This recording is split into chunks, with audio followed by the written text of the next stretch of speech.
Usai mengkritik Kajati yang berbahasa Sunda saat rapat, Arteria Dahlan tak gentar. Politikus PDI Perjuangan tersebut mempersilahkan pihak yang keberatan untuk mengadu ke Mahkamah Kehormatan Dewan. Kita ini Indonesia, Pak. Jadi orang takut kalau ngomong pakai bahasa Sunda, ntar orang takut Pak ngomong apa dan sebagainya. Ya, kami mohon sekali yang seperti ini dilakukan penindakan tegas. Ya. Inilah kritik yang disampaikan anggota Komisi 3 fraksi PDI Perjuangan Arteria Dahlan saat rapat dengan Jaksa Agung. Arteria keberatan dengan aksi Kepala Kejaksaan Tinggi yang menggunakan bahasa Sunda saat rapat. Menurut Arteria, tindakan tersebut dapat menimbulkan kekhawatiran. Tak tinggal diam, Gubernur Jawa Barat Ridwan Kamil geram dengan pernyataan Arteria. Jadi saya menyesalkan statement dari Pak Arteria Dahlan terkait masalah bahasa ya, yang sudah ada ratusan tahun, ribuan tahun menjadi kekayaan Nusantara ini. Kalau tidak nyaman, tinggal disampaikan sederhana itu ya. Tapi kalau bentuknya meminta untuk diberhentikan jabatan, menurut saya terlalu berlebihan. Nada keberatan juga datang dari budayawan Budi Dalton. Melalui Instagramnya, Budi Dalton menayangkan pernyataan Arteria Dahlan. Percuma rakyat mengembar-gemborkan toleransi, lalu persatuan.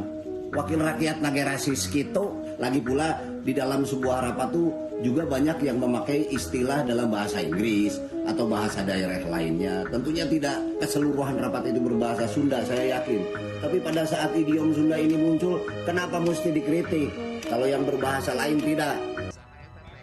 Sadar pernyataan dirinya mendapat respon negatif, Arteria meminta masyarakat untuk melaporkannya ke Mahkamah Kehormatan Dewan atau MKD apabila tidak terima dengan pernyataan yang dianggap menyinggung warga Sunda. Kita akan bahas isu ini bersama dengan budayawan Sunda, Budi Dalton. Assalamualaikum, selamat malam Kang Budi. Selamat malam Kang. Aduh, waalaikumsalam. Kumaha damang, Kang Budi? Nggak takut pakai bahasa Sunda wawancara saya. Kenapa harus takut, Kang? Loh, nanti ada yang minta diganti lagi nih hostnya. Bahasa Sunda. Nggak apa-apa, Kang. Kalau itu Sehat. kita kan obrolan asik saja, nggak sampai ke DPR. Lagi pula saya nggak bisa menutupi asal-muasal pendidikan saya dari tanah Pasundan, Kang. Ini sebagai bentuk penghormatan saya. Kang Budi, Anda termasuk yang begitu reaksioner. Termasuk Kang Budi sampai bilang ini Bang Arteria ini rasis. Mengapa sampai anggapannya seperti itu, Kang? Ya, sebetulnya gini ya. Mungkin bakal ada pembenaran lagi mengenai konteks narasi rasis tadi ya. Tapi kalaupun tidak, kan ini menuju ke rasis tadi gitu. Nah, juga sangat kaget saat itu karena ada yang diucapkannya itu berkaitan dengan bahasa Sunda gitu. Yang menurut saya tidak ada konteksnya mungkin ya di dalam rapat itu.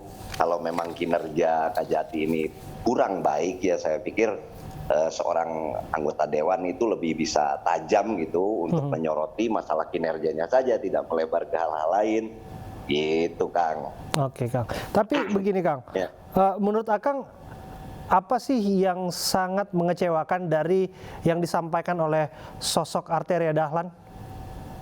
Ya, oke, gini. Tadi juga ada kumpulan beberapa teman, orang-orang tua, khususnya di Kota Bandung, yang mungkin di tempat lain juga ada. Poinnya sebetulnya ada pernyataan mengenai ada seorang Kajati yang berbahasa Sunda gitu ya, lalu diminta untuk profesional, dan ada yang sangat tegas sekali, ini kan Indonesia.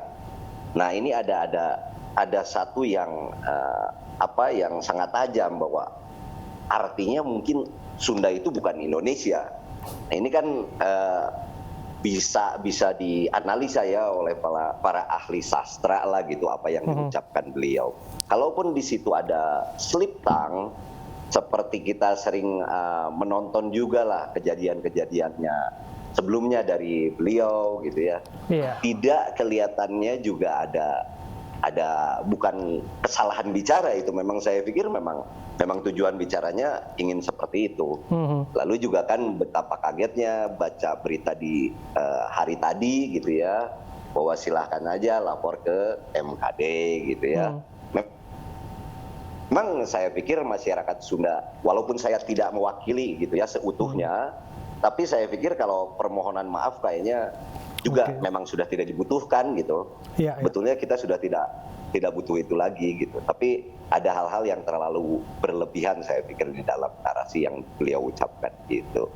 Oke, Kang, sangat disayangkan sebetulnya kita sudah mengontak berkali-kali Pak Arteria Dahlan untuk bisa bergabung dan menyampaikan versinya dalam dialog pada malam hari ini. Tapi begini, mengenai apa yang disampaikan berbahasa Sunda di saat rapat kerja ya dengan DPR, saya terus terang nggak tahu betul gimana ceritanya, Kang Budi. Apakah itu hanya sepatah dua patah kata? Tapi dalam logika saya sih, kalau dari awal sampai akhir itu berbahasa Sunda, pasti nggak hanya Bang Arteria yang protes. Seluruh peserta rapat itu pasti protes karena otomatis nggak banyak yang ngerti, nggak semua ngerti gitu. Tapi kira-kira menurut Kang Budi apa sih di balik ini, Kang? Betul, itu pasti hal yang tidak logis gitu ya, memimpin sebuah rapat nasional lagi dengan bahasa daerah gitu ya. Nah, apalagi ditambah tadi kita mengadakan beberapa klarifikasi juga dengan katanya di rapat kerja beberapa hari yang lalu gitu, ada Komisi 3 dengan orang-orang kejaksaan lah gitu ya, ada beberapa kajati gitu. Dan kebetulan memang ada yang orang Sunda. Lalu ditanyakan sebetulnya ada tidak atau apa sih yang disebutkan mengenai bahasa Sunda tadi, apakah sebuah paparan atau cuman salam atau cuman ada sedikit bahasa serapan misalnya apa kabar misalnya kumaha damang gitu ya, atau apapun gitu. Tapi tadi jawabannya katanya tidak ada yang berbahasa Sunda di situ malah. Nah, ini perlu di cross check ulang karena kalau memang betul tidak ada juga ini artinya berita bohong sebetulnya ya.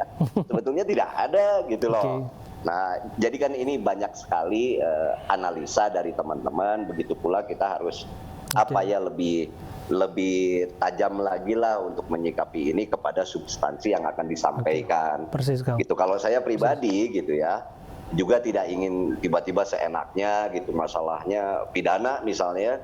Kita juga tahu beliau seorang advokat dan lain-lain, sedang ambil sekolah sekarang di Unpad gitu ya. Beliau ahlinya gitu ya di bidang itu. Makanya kalau yang sulit untuk kita elak sebetulnya masalah perilaku kalau saya pikir.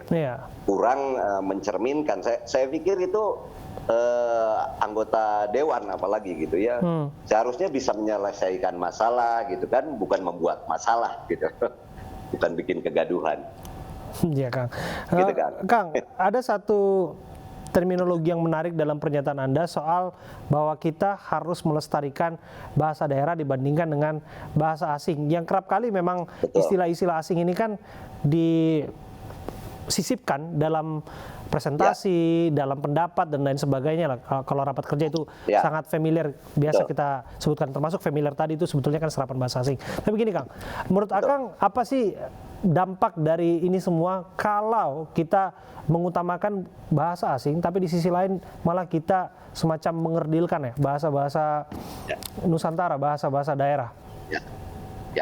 Kalau menurut saya itu mudah ditebak, artinya kita serta-merta akan kehilangan identitas sebetulnya ya. Jadi apa yang diamanatkan undang-undang itu di pasal 32 saya kalau tidak salah itu ya, mengenai bahasa dan lain-lain yang harus dijunjung tinggi berdasarkan perbedaan, toleransi dan lain-lain, itu maka akan hanya sebuah jargon saja. Karena seolah-olah tidak ada bahasa lokal atau bahasa daerah gitu yang tidak bisa diserap untuk merepresentasikan sesuatu. Kita contoh aja, contoh bangsa asing misalnya, pada saat mereka menciptakan sebuah komputer, tiba-tiba ada penggerak gini yang suka di tangan, mereka tiba-tiba memberi namanya mouse gitu. Percaya diri aja, padahal nggak ada hubungannya benda itu dengan berit gitu ya, dengan tikus tidak ada gitu. Ya, artinya bangsa Indonesia kan saya pikir alangkah baiknya dia bisa merepresentasikan bahasanya walaupun itu serapan dari bahasa daerah dibandingkan menyerap bahasa asing gitu, Kak. Luar biasa. Terima kasih, Kang. Tadi saya mulai dengan kumaha damang, saya harus mengakhiri dengan hatur nuhun, Akang Budi. waktunya. Sami Kang. Punten wilayah kalau kata. Kang. Terima kasih waktunya bersama kami. Pemirsa, Komisi 8 DPR RI mengusir Sekjen Kemensos saat rapat pembahasan anggaran. DPR berdalih Sekjen Kemensos tidak memiliki komunikasi yang baik.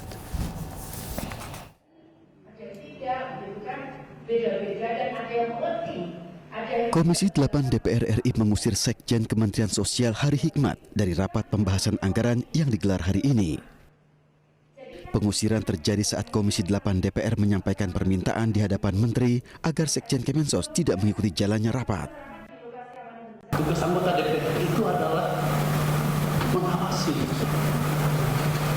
Tapi kalau cara mengawasi dianggap sebagai sebuah sinis, lalu apa fungsi DPR? Saat dikonfirmasi terkait pengusiran, Menteri Sosial Tri Risma hari ini mengaku tidak mengetahui penyebab Sekjen Kemensos diusir dari rapat. Namun Mensos mengaku meminta maaf jika ada salah yang dilakukan anak buahnya. Aku enggak tahu. Serius aku enggak tahu. Tapi tadi Ibu sempat menyampaikan permintaan maaf kepada Enggak. Saya adalah pemimpinnya. Saya selalu menyampaikan bahwa tidak ada salah kopral, yang ada salah jenderal. Nah, aku jenderalnya di situ. Pengusiran terhadap Sekjen Kemensos dari ruang rapat Komisi 8 berawal dari komunikasi Sekjen Kemensos yang dianggap tidak pantas kepada Wakil Ketua Komisi 8 DPR. Selain itu, pesan komunikasi yang disampaikan Sekjen Kemensos bernada menantang.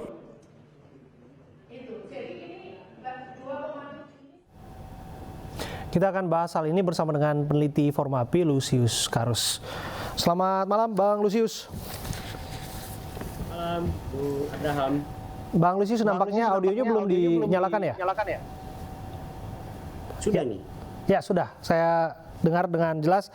Bang Lusius, lagi-lagi DPR kita ini menarik perhatian. Kalau tadi barusan kita bahas mengenai apa yang disampaikan Arteria Dahlan yang dianggap menyinggung adanya kalangan masyarakat Sunda.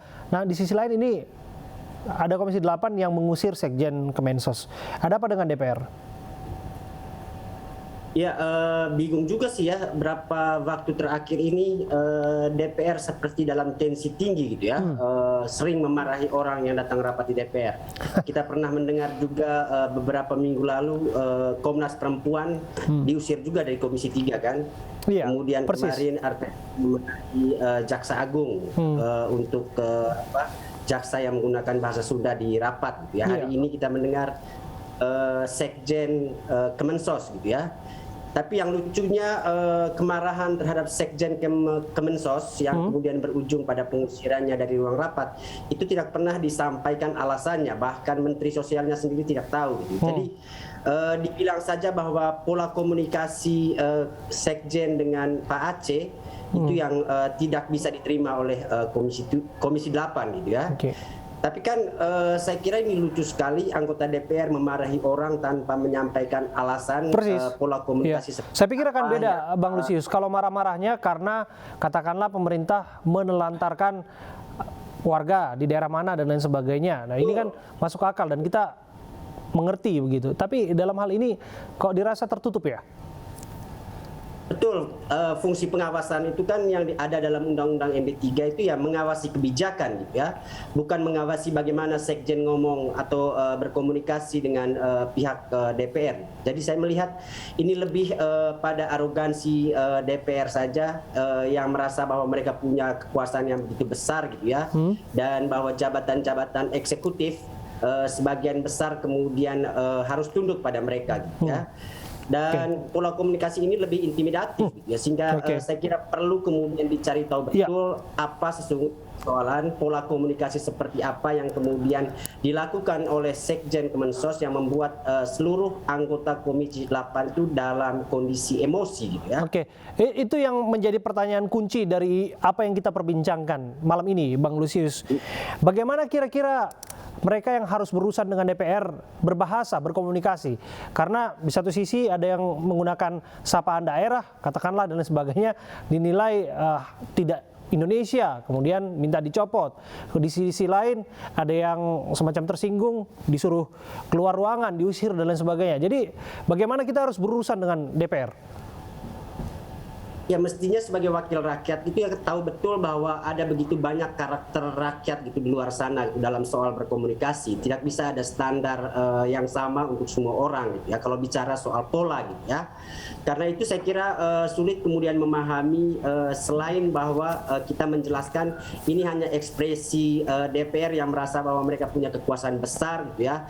Dan karena punya kekuasaan besar lalu kemudian pejabat siapapun dari luar sana, dari pemerintah harus tunduk pada mereka gitu ya. Saya pikir ada persoalan yang tertutup yang hanya diketahui Sekjen dan anggota Komisi 8 gitu ya, yang bisa menjelaskan kenapa anggota Komisi 8 begitu marahnya pada Sekjen gitu ya. Mungkin saja ada permintaan aneh gitu dari Komisi 8 yang kemudian membuat Sekjen memberikan jawaban yang tidak menyenangkan gitu ya. Ada banyak sih yang bisa kita duga-duga, saya kira karena kita tahu betul pola relasi pengawasan yang dilakukan oleh DPR selama ini juga sebagai pintu masuk untuk banyak penyimpangan-penyimpangan, termasuk misalnya ada dulu kita pernah mendengar komisi yang meminta THR gitu ya kepada kementerian gitu ya. Jangan-jangan untuk urusan seperti ini yang sehingga kemudian Komisi 8 tidak membuka alasan mereka mengusir Sekjen Kemensos ini. Ya, kita harapkan semuanya dijalankan dengan transparan karena itu bagian dari good governance, prinsip-prinsip yang harus dijalankan. Terima kasih atas waktu Anda, Bang Lusius, sudah berbincang bersama kami. Puluhan ibu-ibu rela antri belasan meter demi minyak goreng murah. Ini Prime kembali untuk Anda saat lagi.